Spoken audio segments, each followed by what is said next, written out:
Some say revenge is a dish best served cold.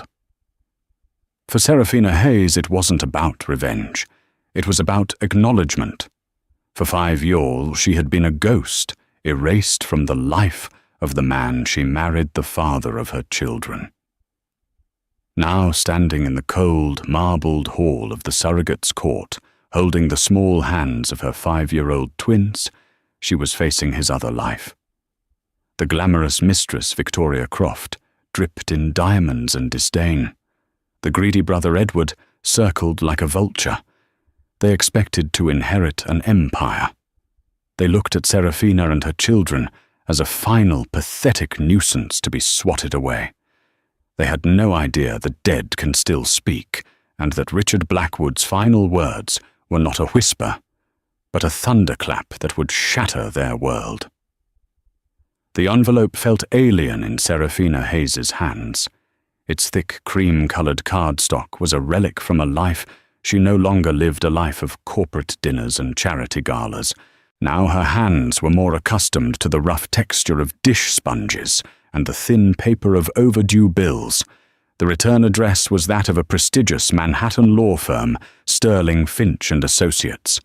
Her heart hammered against her ribs, a frantic bird trapped in a cage of bone. She knew with a sinking certainty what it was. Richard was dead. She slit it open with a trembling finger, ignoring the pile of brightly colored plastic toys on her worn living room rug. Inside, the formal, black-lettered summons confirmed her fears. Richard Blackwood, founder and CEO of Blackwood Innovations, had passed away a week prior in a single-car accident on the Palisades Parkway. And she, Serafina Hayes, was required to attend the reading of his last will and testament. Her name. He had used her name.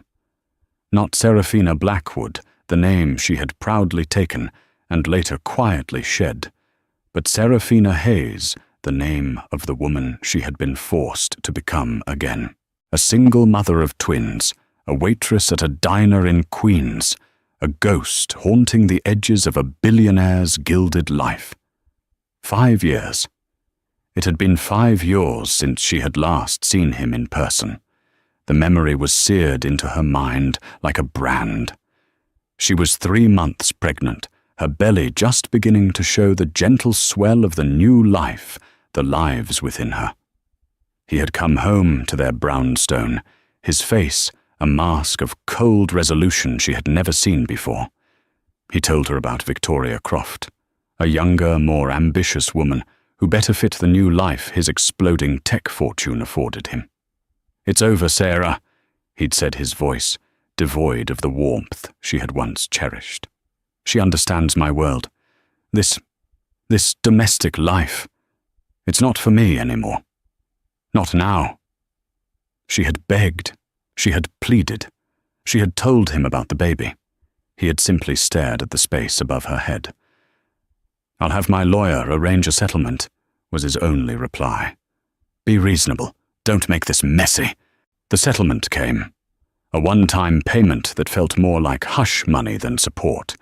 It was enough to get her a small apartment in a walk-up building and cover the hospital bills when Noah and Chloe made their dramatic early entrance into the world. After that, there was nothing. No calls, no visits, no acknowledgement that his own flesh and blood existed. She had been erased. The world knew Richard Blackwood as a brilliant, trail-blazing bachelor with the stunning socialite Victoria Croft on his arm. Serafina and the twins were a secret he had buried deep. Now he was dead, and he was summoning her from the grave. "Mommy, are you sad?" a small voice asked. Chloe, her daughter, stood beside her, her big blue eyes. Richard's eyes filled with concern. Noah, ever his sister's shadow, peeked out from behind the worn armchair, clutching a half-eaten apple. Serafina forced a smile, folding the letter and tucking it into her pocket. "No, sweetie. Just thinking." But she was sad, not for the man who had shattered her heart, but for the father her children would never know, and for the man Richard could have been before ambition and wealth had corroded his soul. Why? Why would he summon her now? Was it a final cruel joke, a chance for his mistress and family to formally humiliate her, to state on the record that she and her children were entitled to nothing? The thought sent a jolt of bitter anger through her. Edward Richards' younger brother had always despised her, seeing her as a gold digger who wasn't from their elite social circle. And Victoria, Serafina had only seen photos of her in magazines, a woman who looked like she was sculpted from ice and diamonds. She shouldn't go. It would be a circus. She would be a lamb to the slaughter. But then she looked at her children. They were Richard's children. They had his sharp intelligence, his determined chin, his startlingly blue eyes. They were a living, breathing part of him, and he had denied them their entire lives. Maybe this wasn't about her. Maybe it wasn't about money or revenge. Maybe it was about them. About standing in that room in front of all the people who had pretended they didn't exist and showing them that they did. It was about claiming their identity, not their inheritance. "Noah, Chloe, come here," she said, her voice finding a new strength. The twins scurried over and she knelt, pulling them into a tight hug. "We have to go on a little trip next week, to a big fancy building in the city. You have to be on your very best behavior. Can you do that for Mommy?" They both nodded solemnly, their small faces serious. That night, after she put the twins to bed, Serafina pulled out an old photo album. There she was with Richard in the early days, before Blackwood Innovations had become a titan of the industry. He was a brilliant-driven programmer with a wild dream. She was a graphic designer who believed in him. They had built the company's first logo together in their tiny apartment, surviving on takeout, and shared hope. He was smiling in every picture, his arm wrapped tightly around her. That was the man she had loved, the man who had promised her forever. She closed the album, a single tear tracing a path down her cheek. That man was long dead. This summons was from the stranger he had become. She would go. She would wear her best, albeit second-hand dress. She would hold her head high. She would walk into that courtroom, not as a victim, but as a mother. She owed her children that much. She would face the viper's den for them. Whatever a hostile world and Richard's will had in store for her, she would not flinch. The penthouse apartment atop the Blackwood Tower was a monument to new money and curated perfection. Floor-to-ceiling windows offered a god's-eye view of Central Park, the autumn foliage, a carpet of crimson and gold. Inside the decor was a severe palette of chrome glass and white leather, punctuated by abstract art that cost more than the average American home. This was Victoria Croft's kingdom, and for the past week she had been its grieving queen. Her grief, however, was a performance. It was expertly crafted, displayed in tasteful black silk ensembles from Chanel and somber reflective posts on her influential social media accounts. She mourned Richard Blackwood not as a lost love, but as a lost investment. For 5 years she had been his partner, his muse, his public face. She had tolerated his workaholic tendencies, his emotional distance, and his lingering mentions of a mistake from his past. She had played her part perfectly, and now was the time for her reward. The will reading was a mere formality, the final legal step in her accession to the throne. "More champagne, Vicky." Edward Blackwood slouched on the white leather sofa, swirling a flute of Dom Perignon. He was Richard's younger brother by 2 years, a man who possessed all of Richard's ambition, but none of his genius or work ethic. He had a soft, entitled look, his face perpetually arranged in a smug smirk. He saw Richard's death not as a tragedy, but as an opportunity. "It's not even noon, Edward," Victoria replied, though she held out her glass for a refill. "But I suppose we have cause to celebrate." "To the future," Edward toasted, his eyes glinting. "The future of Blackwood Innovations. Our future." They had made a pact in the hushed, frantic days following Richard's accident. Victoria would inherit the controlling shares, as she was certain Richard had promised. She, in turn, would install Edward as CEO, a position he'd always coveted, and Richard had always denied him. Together, they would run the empire. Victoria would handle the public relations, the glamour, the lifestyle branding. Edward would handle the boring corporate side of things. It was a perfect symbiosis of vanity and greed.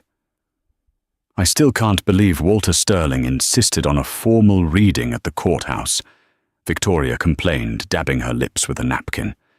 "It's so theatrical, so public. Richard hated that kind of spectacle." "Sterling is an old dinosaur," Edward scoffed. "He was our father's lawyer. Richard only kept him on out of some misplaced sense of loyalty. The man still uses a fountain pen. Don't worry about him. He'll read the paper, declare you the new Queen of New York, and we can get on with liquidating some of the less profitable assets." A thought then darkened Victoria's perfectly sculpted features. "Speaking of dinosaurs, Sterling's office called this morning. They said she's confirmed she will be attending." Edward sat up, his smirk faltering for a moment. "You mean Seraphina?" He said the name as if it were a foul taste in his mouth. "The one and only, the little brown mouse from Queens." Victoria's voice was laced with venom. Can you imagine the nerve after all these years? What could she possibly hope to gain by crawling out of the woodwork now? Attention, a pathetic grasp for a final handout, Edward sneered, recovering his composure. "Let her come. It will be amusing. The press will be there. Let them see the contrast. You, the grieving, elegant partner. And her, whatever she looks like now. A frumpy, forgotten relic. It only solidifies your position as Richard's true choice." Victoria smiled, the image pleasing her. She had built her entire identity around being the woman who had won Richard Blackwood. Seraphina was a footnote, a mistake Richard had corrected. Her presence would be an ugly, inconvenient truth, but one that would ultimately highlight Victoria's own brilliance and superiority. "And she's bringing the children," Victoria added, a fresh wave of disgust in her tone. Edward waved a dismissive hand. "Irrelevant. Richard never acknowledged them. Legally, they don't exist in his world. They are her baggage, not his." Despite their outward confidence, the mention of Seraphina and the twins was a tiny splinter of irritation under their skin. They were a loose end, a chapter Richard had never fully closed. Both Victoria and Edward had on separate occasions tried to press Richard about the legal status of his first marriage. He had always been evasive, cutting the conversation short with a sharp, "It's handled." They assumed he had secured a quiet divorce and a binding non-disclosure agreement. They had to assume that. The alternative was too inconvenient to consider. "Well," Victoria said, standing up and walking towards the window, her silk robe flowing behind her. "Let her have her little day in court. It will be the last time anyone ever hears the name Seraphina Hayes in connection with the Blackwood family." She looked down at the city sprawling beneath her, a kingdom she was moments away from officially claiming. After tomorrow, she'll just be a waitress again, and we will be everything. Edward joined her at the window, placing a hand on her shoulder in a gesture that was meant to be supportive, but was possessively proprietary. "Everything," he echoed. They stood there, two predators surveying their domain, utterly confident in their victory. They were cocooned in a world of wealth and privilege, a world where inconvenient people like Seraphina Hayes and her children could be easily dismissed, ignored and forgotten. They had no inkling that the foundation of their gilded cage was built on secrets and regrets, and that the man who built it had left behind a key designed to tear it all down. The storm was coming, and they were blissfully, arrogantly unaware, sipping champagne in the heart of the hurricane. The surrogate's courtroom was an imposing chamber of dark wood, soaring ceilings, and hushed solemnity. It smelled of old paper and furniture polish, a scent that seemed to absorb sound and emotion.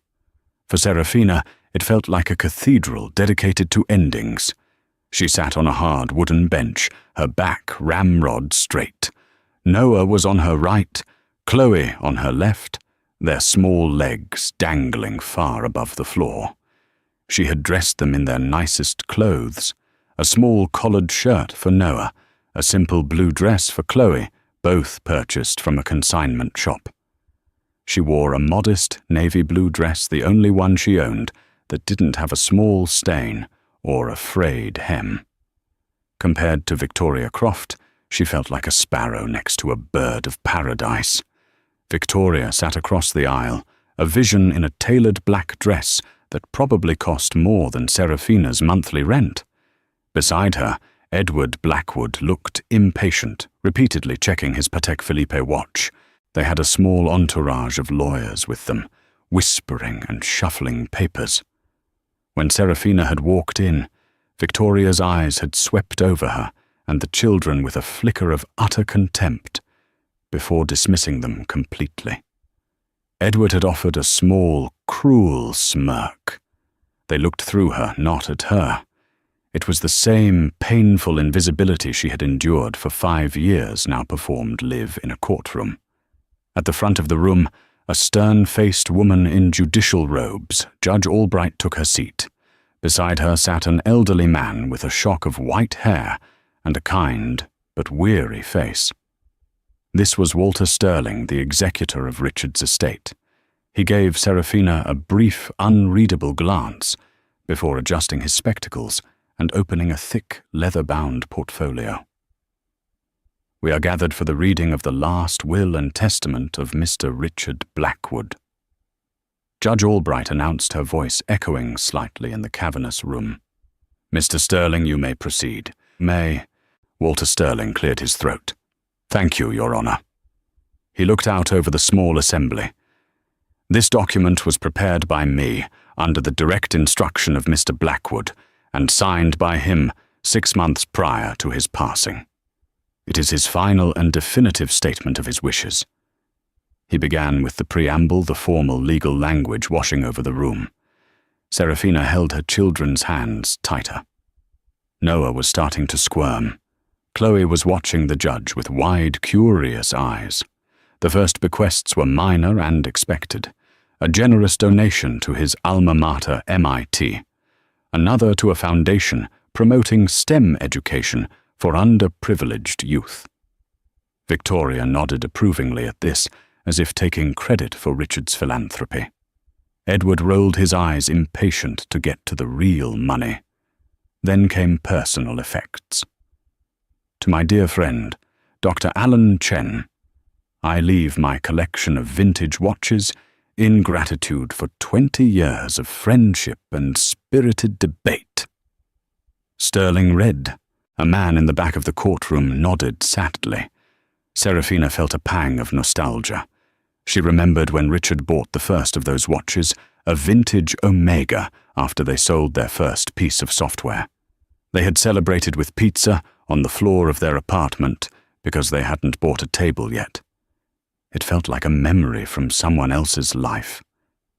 The air in the room grew tense as Sterling turned a page. This was it. The main part of the estate. The company. The fortune. Victoria sat up straighter, her back no longer touching the bench.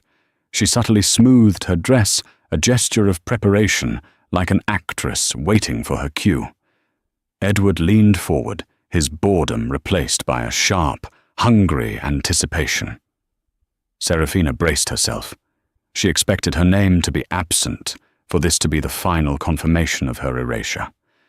She just had to sit through it, absorb the final blow, and then walk out with her dignity and her children. That was the only victory she could hope for. Next, Mr. Sterling continued, his voice steady and deliberate. We address the assets related to the Blackwood family. He paused, looking directly at Edward.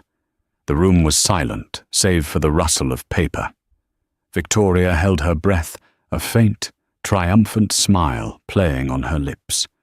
She was next. She was certain of it. The empire was about to be hers. Walter Sterling adjusted his glasses, his gaze lingering on Edward Blackwood for a fraction of a second too long. The silence in the courtroom stretched thick with expectation. To my younger brother, Edward Blackwood.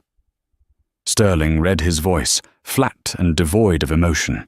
I bequeath my collection of classic cars, including the 1967 Aston Martin DB&S we both admired. Edward's chest puffed out slightly. It was a start, a nice multi-million-dollar toy collection. Furthermore, Sterling continued, I have established a trust in his name. The total sum of this trust is to be $100,000. The words hung in the air. Adaho, $100,000, to the brother of a man worth billions. It wasn't a bequest, it was an insult, a calculated public slap in the face. Edward's smug expression dissolved into disbelief, then into a dark flush of rage. 100,000, he sputtered, half rising from his seat. That's a typo. It must be 100 million. He meant 100 million. One of his lawyers put a restraining hand on his arm, whispering urgently in his ear. Victoria shot him a furious glare, silently commanding him to be quiet. Her perfect composure was cracking. This was not part of the script. Mr. Blackwood, please be seated. Judge Albright warned, her voice sharp as steel. Or I will have you removed. Edward sank back onto the bench, his face a thunderous mask of fury. He looked at Sterling as if the old lawyer had personally betrayed him. But Sterling wasn't finished. He turned the page and continued reading in the same measured tone. This bequest is made with a specific understanding, which my brother knows well. Throughout our lives, I have provided him with opportunities, bailed him out of financial misadventures, and offered him senior positions within my company, which he proved incapable of holding responsibly. This final sum is not a reflection of a lack of affection, but rather a final attempt to impart the lesson I failed to teach him in life, that a man's worth is built, not inherited. I hope this sum, which is more than our father left either of us, will provide him a new start to build something of his own. The humiliation was absolute. Richard had not only disinherited his brother, but he had also provided a public, posthumous character assessment that painted Edward as a feckless, incompetent mooch. Every person in that room, lawyers, reporters, family friends, had just heard it. The colour drained from Edward's face, replaced by a pasty, sickly white. He was ruined, not just financially, but socially. He stared blankly ahead, seeing the smirks he would have to endure at the country club, the whispers at board meetings he would no longer be a part of. Serafina watched, stunned. She had always known Richard felt burdened by his brother, but she never imagined he would be so ruthless. It was a side of Richard she recognized, the same cold, calculating precision he had used to cut her out of his life, now wielded against his own family. Victoria, after her initial shock, seemed to recover. Her expression hardened, with Edward effectively removed from the equation that meant more for her. The entire pie was now hers. She shot a look of pure loathing at the broken man beside her, already discarding him as dead weight. Her focus shifted back to Walter Sterling, her eyes narrowed with renewed, even more intense greed. Now, Sterling said, his voice drawing everyone's attention back to the will. Regarding Ms. Victoria Croft. Victoria's posture became regal. This was her moment. The unpleasantness with Edward was over. She subtly pushed her shoulders back, tilted her chin up, ready to be crowned. Her lawyer gave her a confident nod. "To Ms. Victoria Croft," Sterling began, "with whom I spent the last 5 years of my life, I leave the following." He paused, and the entire room leaned in. Serafina felt her stomach clench. This was it. The part where the mistress who had destroyed her family was handed everything her children should have had. She braced for the pain, for the injustice of it all. "To Ms. Victoria Croft." Walter Sterling repeated his voice, carrying the weight of the moment. "I grant the right to remain in my penthouse residence at the Blackwood Tower for a period not to exceed 12 months from the date of my passing. A year's residency." Victoria's triumphant expression faltered, a flicker of confusion in her eyes. It was generous, of course, but it wasn't ownership. It was a lease, a temporary reprieve. Furthermore, Sterling went on his pace, deliberate. During this period, she shall be provided with a monthly stipend of $50,000 for her living expenses. A collective gasp went through the room. $50,000 a month was an immense sum of money, totaling $600,000 for the year. It was a fortune by any normal standard, but for the woman who expected to inherit a multi-billion-dollar empire, it was pocket change. It was a severance package. Victoria was no longer hiding her displeasure. A deep, angry furrow appeared between her perfectly waxed eyebrows. "Is that all?" She hissed her voice, a sharp whisper that still carried through the silent room.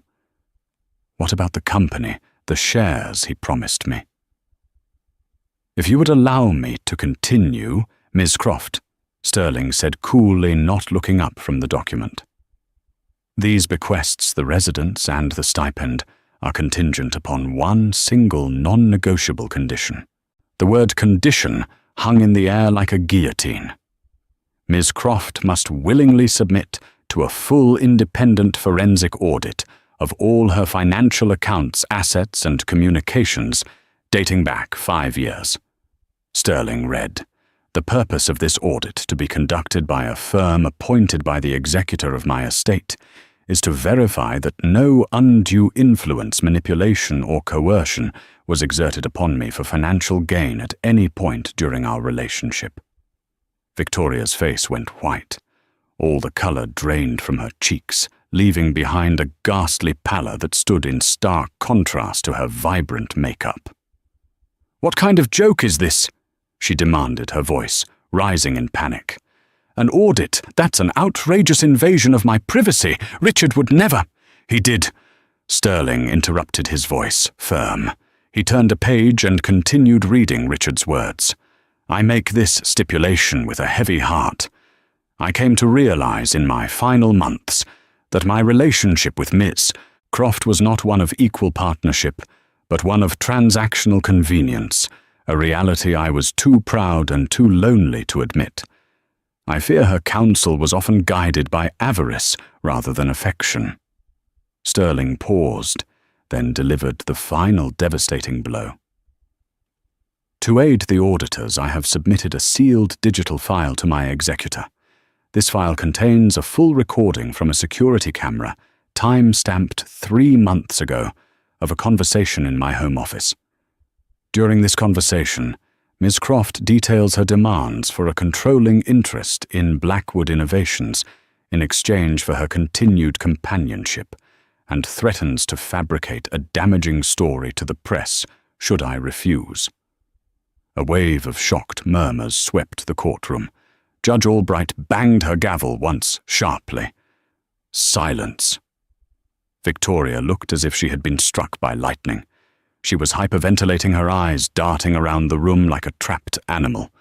The conversation. She remembered it. An argument. She had been furious that he was considering a new R&D project instead of a stock buyback that would inflate the value of the shares she expected to get. She had threatened him. She never in a million years dreamed he was recording it. "This is a lie, a fabrication," she shrieked, finally losing all semblance of composure. "That pathetic, senile old man is making this up.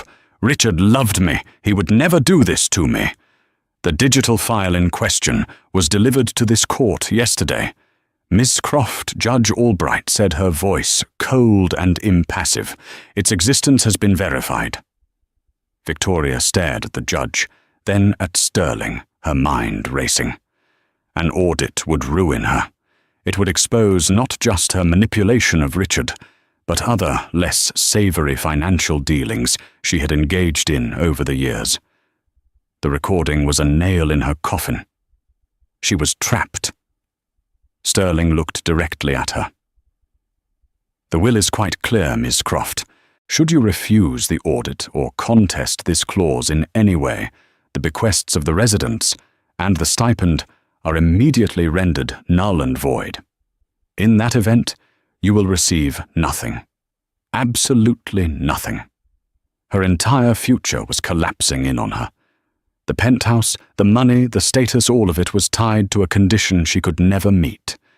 Richard had not just disinherited her. He had laid a perfect, inescapable trap. He had given her a choice between public humiliation followed by nothing or quiet retreat with nothing. Victoria opened her mouth, but no sound came out. A strangled gasp escaped her lips. Her perfectly constructed world had been built on a foundation of lies, and Richard from beyond the grave had just set it on fire. The courtroom was thick with the fallout of the second bombshell. Edward Blackwood sat in a catatonic state of humiliation. Victoria Croft was a statue of silent, screaming shock, her face a mask of utter devastation. Her lawyers were whispering furiously, their confident expressions replaced with panic. All eyes were on Walter Sterling, who seemed impervious to the chaos he had unleashed. He calmly turned the final page of the will. Seraphina's heart was pounding so hard she could feel it in her ears. She had come here expecting nothing but a final public dismissal. Instead, she had witnessed the complete demolition of the two people who had orchestrated her exile. It was a dizzying, disorienting feeling. But what did it mean, with Edward and Victoria effectively disinherited? Where would the immense Blackwood fortune go? "And now," Sterling announced, his voice drawing every ounce of attention in the room, "we come to the residuary estate. This clause concerns the entirety of the remaining assets, including but not limited to my full and controlling interest in Blackwood Innovations, all real estate holdings, all investment portfolios, and all liquid assets." This was it, the core of the empire. Billions of dollars. Sterling took a deep breath. "I, Richard Blackwood, do hereby declare the following, and ask that it be understood not as a legal maneuver, but as a confession and a profound act of atonement for the greatest failure of my life." Seraphina felt a chill run down her spine. Atonement. 5 years ago, driven by fear, weakness, and the blinding glare of sudden success, I abandoned my wife, Seraphina Hayes. Sterling read his voice, resonating with a gravity it hadn't held before. The courtroom erupted in gasps. "Wife!" Someone whispered loudly. Victoria's head snapped up, her eyes wide with a new kind of horror. Edward's stupor was broken, his jaw slack with disbelief. They had never divorced. Richard had lied to them all. "My legal marriage to Seraphina Hayes was never dissolved." Sterling continued, his voice overriding the noise. "Though we were separated, she remained in the eyes of the law and in the truth of my heart, my wife." Seraphina's own hands flew to her mouth. She felt faint. She had assumed the divorce papers he'd had her sign were final. She had never checked. She couldn't afford a lawyer to do so, and she had just wanted the pain to be over. Had he tricked her, or had he never filed them? Sterling's voice cut through her shock. "During our marriage, my wife Seraphina conceived our children. I hereby acknowledge with the deepest shame and regret for my years of denial the paternity of our 2 children." He paused, looking directly at Seraphina, his gaze for the first time softening with something akin to sympathy. "Noah Hayes and Chloe Hayes." He said their names. He had written their names. In that moment, it was the only thing that mattered to Seraphina. Tears welled in her eyes, blurring the scene in front of her. Her children, who had been listening with a 5-year-old's confused patience, perked up at the sound of their names. "Therefore," Sterling declared, his voice rising to a climactic finale, "as my lawful and only children, I declare Noah Hayes and Chloe Hayes to be the sole and exclusive heirs to my entire residuary estate." It took a second for the words to register, the full weight of them, sole heirs to everything. The entirety of my controlling interest in Blackwood Innovations, all properties and all financial assets, are to be placed into a secured trust, the Blackwood Children's Trust. Sterling read his voice, booming in the stunned silence. "This trust will be managed for the benefit of my children, to provide for their health education and well-being until they each reach the age of 25, at which point the trust will dissolve, and the assets will be transferred to them in equal shares." Seraphina was sobbing now, silent tears streaming down her face. She pulled her children close, burying her face in their hair. They were safe. Their futures were safe. Richard had done it. In his last act on earth, he had finally done right by them. But the final sentence of the will was the one that shattered the world for everyone else in the room.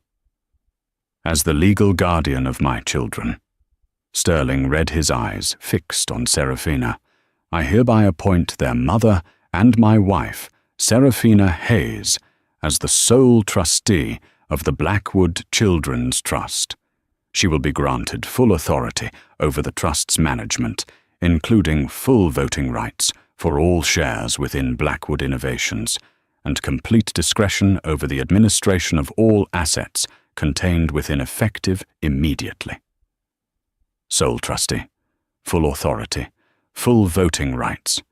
He hadn't just given the fortune to his children, he had given the power to control the entire empire to Seraphina, the abandoned wife, the waitress from Queens. That was when the scream came. It wasn't a word. It was a raw, primal sound of pure, unadulterated rage and disbelief, torn from the very depths of Victoria Croft's soul. She launched herself to her feet, her face contorted into a hideous, unrecognizable mask of fury. "No, no, no, it's mine. He promised me that bitch gets nothing. That lying, conniving bitch gets nothing," she shrieked, pointing a trembling, manicured finger at Seraphina. "This is fraud. You will all be hearing from my lawyers. I will burn it all to the ground before I let her have it." The spell was broken. Chaos erupted. Edward was on his feet now, too, shouting about conspiracy, about his brother being mentally incompetent. Reporters in the back were scrambling, trying to get photos of the screaming mistress and the crying, vindicated wife. Judge Albright hammered her gavel repeatedly. "Order, order, in this court officer's escort. Ms. Croft and Mr. Blackwood from the chamber, now." 2 burly court officers moved in, taking a hysterical, flailing Victoria by the arms. She fought, kicked and screamed obscenities, her elegant facade utterly incinerated, revealing the greedy, desperate creature beneath.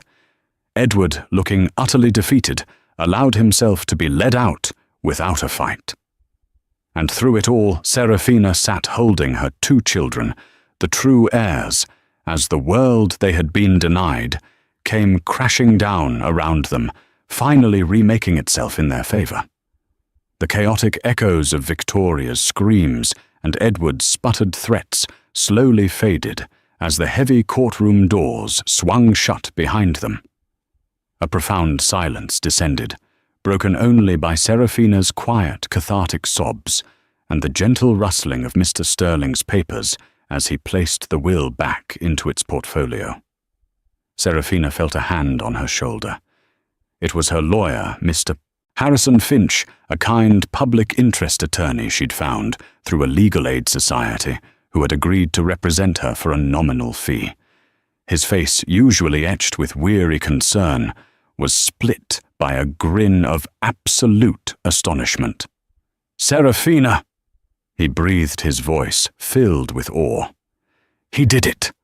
The absolute madman, he actually did it!" She could only nod, unable to speak, past the lump in her throat. She looked down at Noah and Chloe, who were staring at her with wide, worried eyes, confused by the shouting and their mother's tears.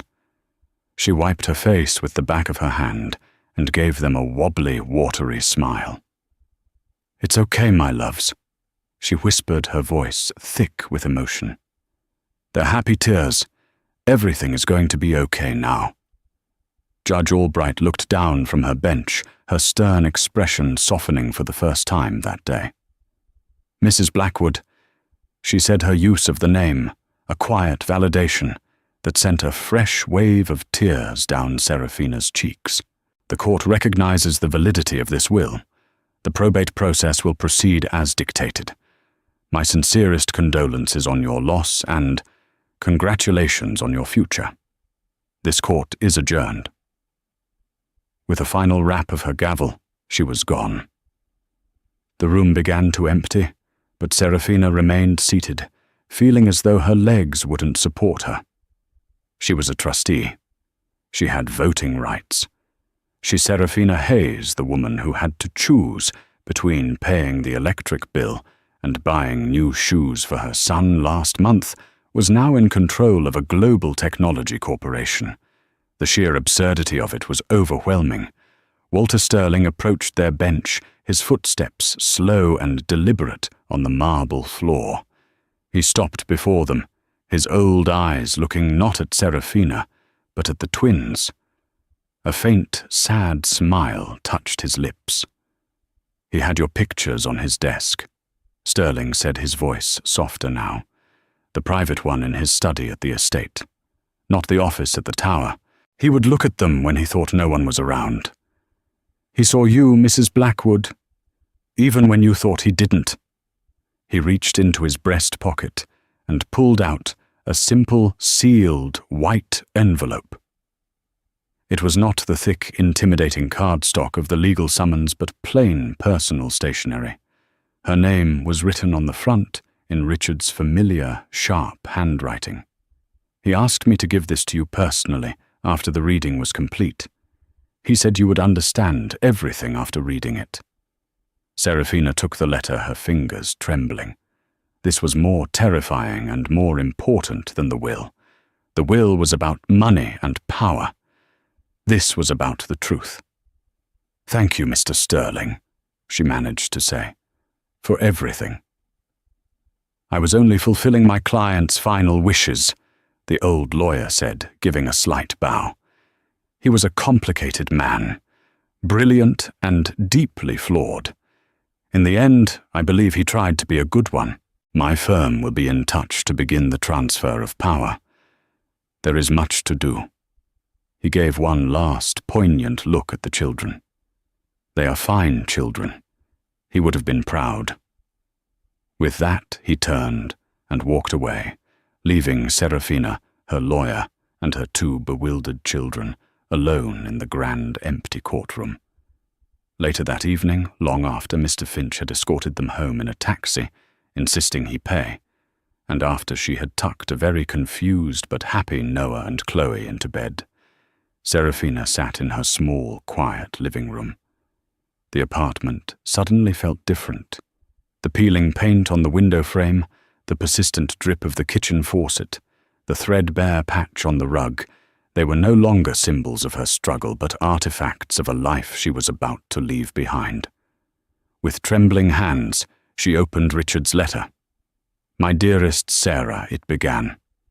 "If you are reading this, then it means I never found the courage to say these words to you in person, and for that I am a coward. There is no excuse for what I did to you, for the pain I caused, for the years I lost.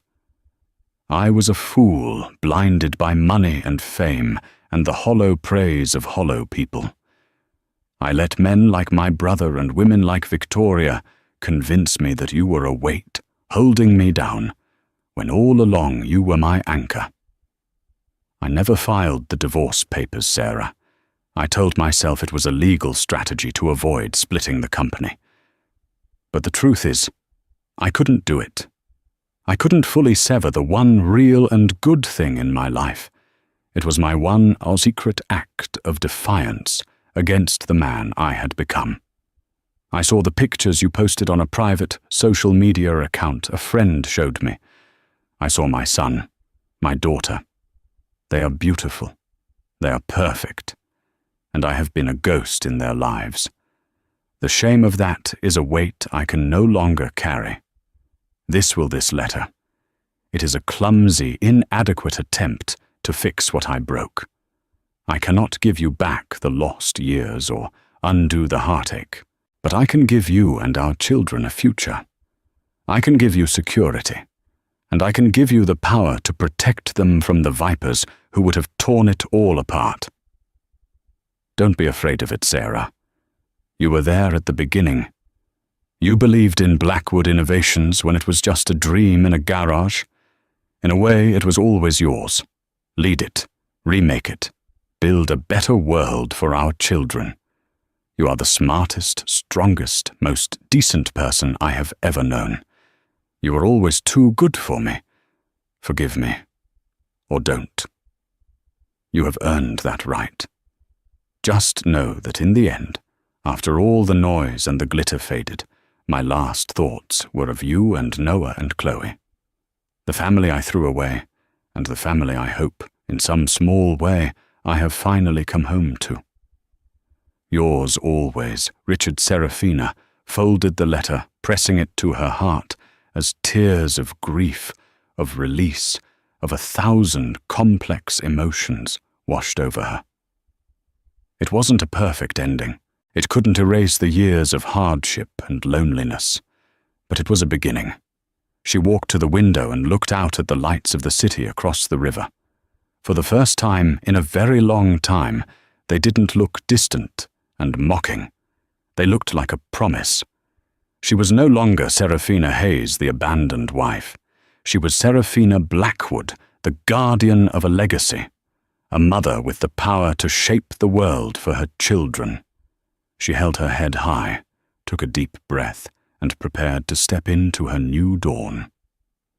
The morning after felt strangely unnervingly normal. The sun streamed through the single window of her small Queen's apartment, illuminating dust motes dancing in the air. The familiar sound of the radiator hissing filled the silence. For a moment, Serafina could almost believe the events of the previous day had been an elaborate, stress-induced dream. Then she picked up her phone. Her face was everywhere. Grainy photos of her entering the courthouse, her expression a mixture of fear and resolve, were splashed across news websites next to unflattering, wild-eyed images of a screaming Victoria Croft being dragged away. The headlines were sensational. Billionaire's secret family inherits empire? Waitress to CEO, the Blackwood bombshell? Mistress gets nothing in, will-reading shocker. A horde of reporters and news vans were camped on the street below her building, a flock of vultures waiting for a story. The reality of her new life crashed down on her, not as a wave of euphoria, but as a suffocating tide of pressure. She was no longer an anonymous single mother. She was a public figure, a corporate titan by decree, and the guardian of a fortune so vast she couldn't comprehend it. She made breakfast for the twins, her hands moving on autopilot, as she scrambled eggs and poured juice. Noah and Chloe were oblivious, chattering about cartoons, their innocence, a small, precious island in her sea of anxiety. How could she protect them from this?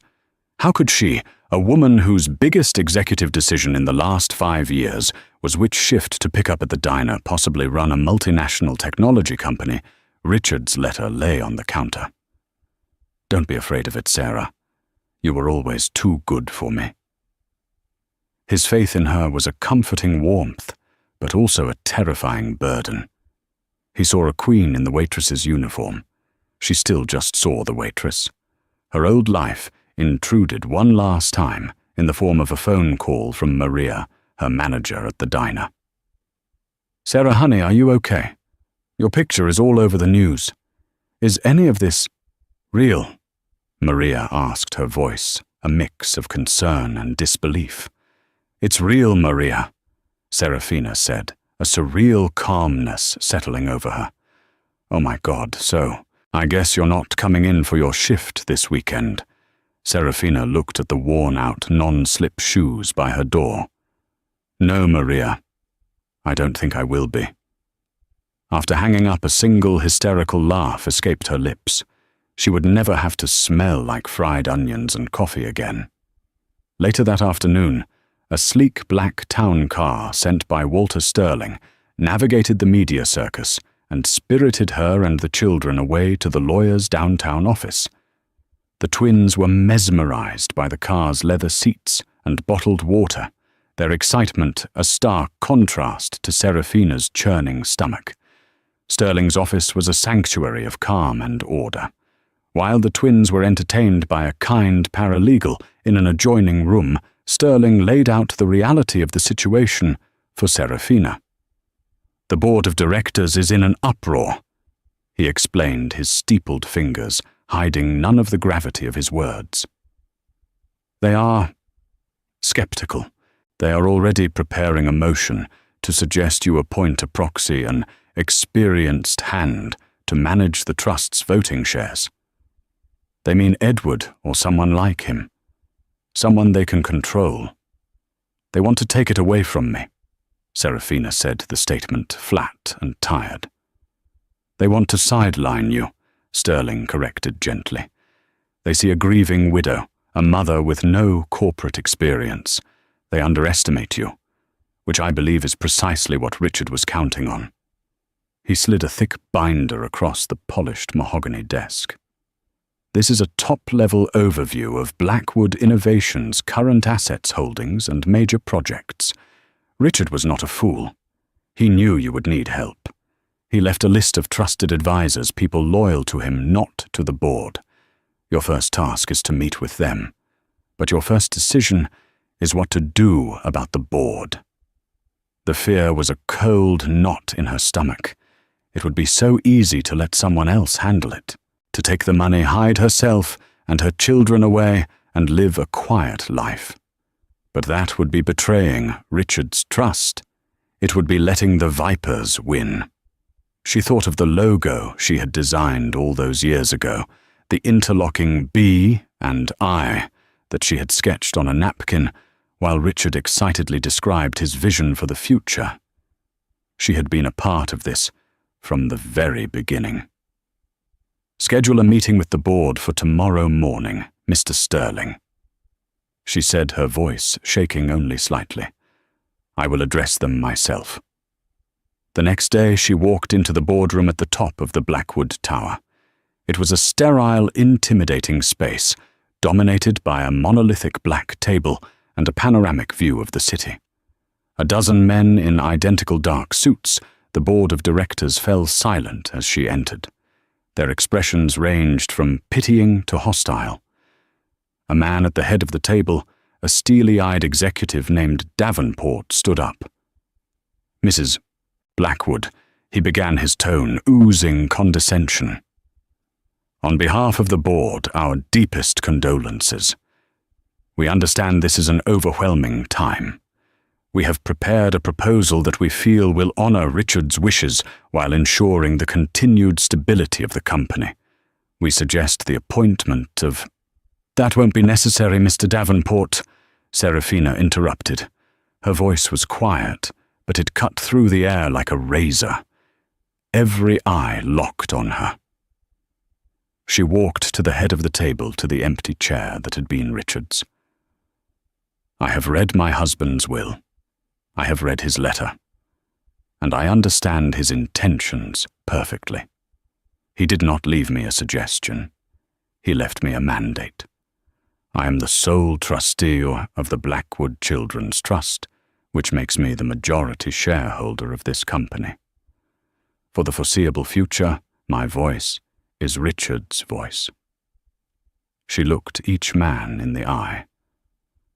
I was with Richard when he wrote the first line of code for what would become this company.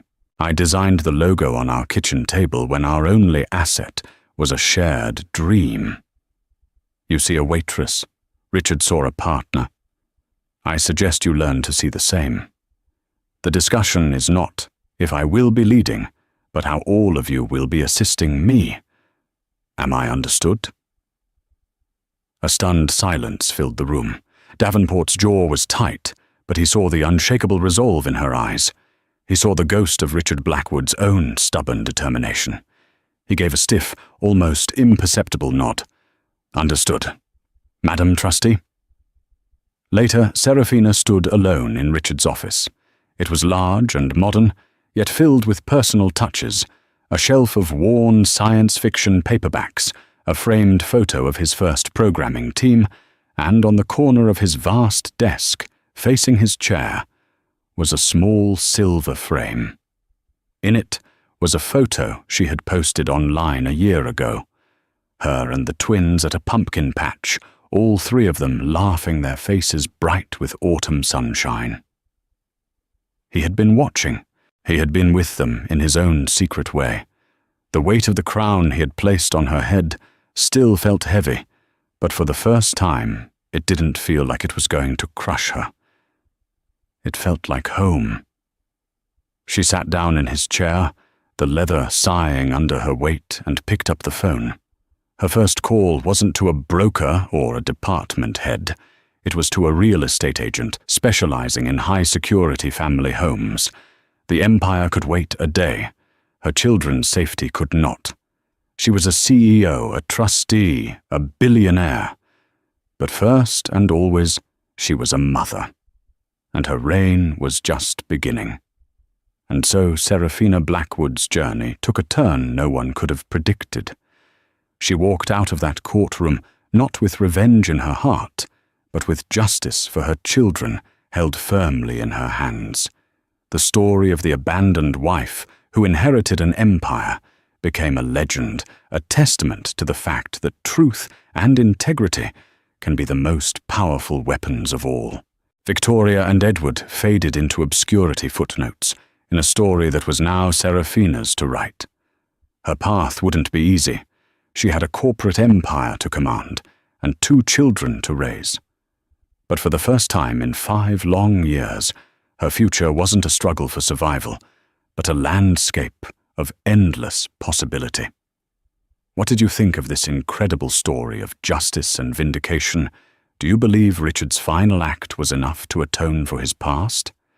Let us know your thoughts in the comments below. If this story moved you, please give this video a thumbs up, share it with someone who loves a story of triumph, and don't forget to subscribe to our channel for more unforgettable real-life dramas. Hit that notification bell so you never miss an update. Atonement.